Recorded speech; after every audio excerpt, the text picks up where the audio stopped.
Bonjour et bienvenue pour le tout premier épisode de la nouvelle série Progotop. Laissez-moi expliquer ce concept. Après le premier Metalotop hors série, j'avais annoncé que je ferais un Metalotop sur chaque style. J'étais donc très bien parti pour faire une vidéo traitant de 20 albums de progressif m'ayant tous marqué à leur manière. Or, je connais beaucoup plus que 20 artistes dans ce domaine, et j'ai regretté à chaque fois que je changeais mon top de devoir en manquer certains au profit de d'autres. Donc voici un nouveau format me permettant de traiter de tous les albums que j'ai envie et quand je veux. Alors, les vidéos ressembleront beaucoup au point prog réalisé par Max Wim, donc je vais mettre le lien en description, mais c'est le meilleur moyen que j'ai trouvé pour parler de tous les groupes que j'aime sans en oublier un seul. Bref, c'est parti pour le premier épisode qui parlera d'un homme souvent accompagné de son meilleur ami et qui compose de la sublime musique. J'ai nommé Neil Morse et son ami Mike Portnoy. Un premier épisode qui va pas vous parler de un ou deux groupes, mais bien de 6 albums auxquels notre cher ami a tous contribué. On va peut-être y aller par ordre chronologique car il nous faut bien un ordre précis pour organiser autant d'albums. The Light du groupe rock progressif Spokesbirds est sorti en janvier 1995 et est leur premier album. Laissez-moi vous présenter un rock posé et compact. Et oui, un album de 4 pistes pose forcément des questions. Comment un groupe peut arriver à nous maintenir 1 heure avec seulement 4 morceaux ? Et bah, Spokesbirds a rempli ce défi haut la main et sans prétention avec des compositions sublimes. Le voyage fut pour moi facile malgré l'envergure du projet. Car les compositions nous tiennent en haleine jusqu'au bout avec des riffs monstrueux, des mélodies au piano juste parfaites et un rythme solide. Un album qui peut être difficile à appréhender, mais on se laisse vite emporter par sa beauté évidente. Et avec la Neil Morse Touch, on tombe vite dans la confiance. D'ailleurs, il est encore très dur de s'imaginer que Neil Morse a pu le composer en moins d'1 semaine et le faire enregistrer en 3 jours avec le groupe. Mimi's Magic Moment du groupe américain de rock progressif Salem Hill est sorti en 2005. Salem Hill nous délivre un album de 4 morceaux. Donc accrochez-vous bien car il n'y a qu'un seul morceau qui fait moins de 15 minutes. Mais après, on pouvait s'en douter, quand on a vu que Neil Morse a participé à cet album au niveau du chant de plusieurs morceaux. Certaines mélodies, d'ailleurs, au piano, me font beaucoup penser à ce que Neil Morse pouvait nous faire à cette époque. Telle une œuvre de maître, Salem Hill nous garde captivés tout du long de cet album avec des mélodies variées. Il en faut bien si vous voulez accrocher avec des morceaux aussi longs. Ici, on ne fait pas dans la dentelle, vous ne trouverez que des morceaux longs et savoureux. D'ailleurs, le morceau de 7 minutes, le plus court de l'album donc, est du même niveau que ses grands frères. Lifeline est le 7e album du projet solo de Neil Morse.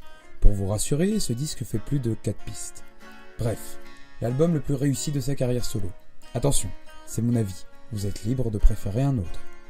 Mais je le trouve parfait entre ces parties de clavier et guitare qui s'entremêlent sans être surjouées ou mal pensées. Tout est calculé pour vous donner un résultat grandiose et juste épique. L'album est pour moi un pur concentré d'originalité et de beauté créatrice avec tous ces morceaux différents et tous juste sublimes.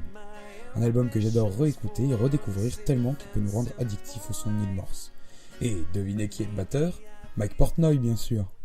Alors là, messieurs dames, on va parler probablement de l'album que je préfère le plus au monde, le 3e album du supergroupe transatlantique, The Whirlwind. L'album concept, composé d'une seule chanson, décomposée en 12 parties, va vous faire encore plus aimer le son de Neil Morse avec ses mélodies sublimes qui vous font véritablement voyager à travers un monde fantastique et aérien. L'album prog qui est pour moi au-dessus de tous les autres sans aucun doute avec ses riffs tellement accrocheurs qu'ils vous suivront pendant des mois après leur écoute et une composition irréprochable et magistrale de la part du quintet, que ce soit bien du côté instrumental que du côté vocal. Car le mariage entre les différentes voix des membres du groupe est tout simplement parfait et savoureux à souhait.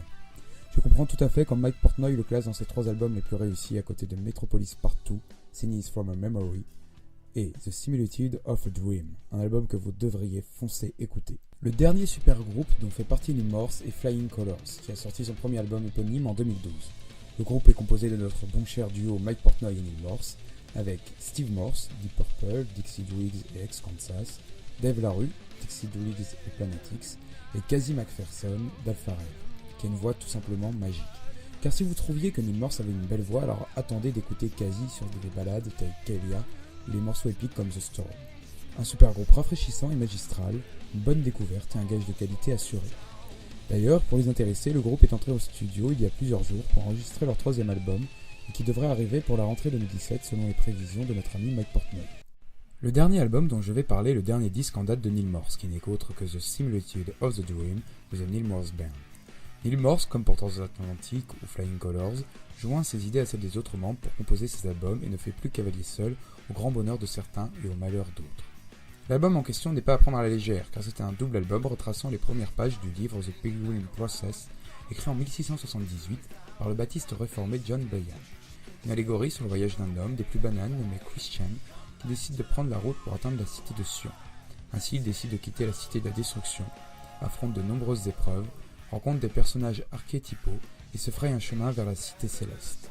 Et pour tout vous dire, on n'est pas déçu du voyage, avec les multiples mélodies envoûtantes de l'album frôlant le Genesis, Pink Floyd, Kansas et Karma Mechanic, voire même Dream Theater, mais aussi les vieux albums de notre cher compositeur adoré Neil Morse.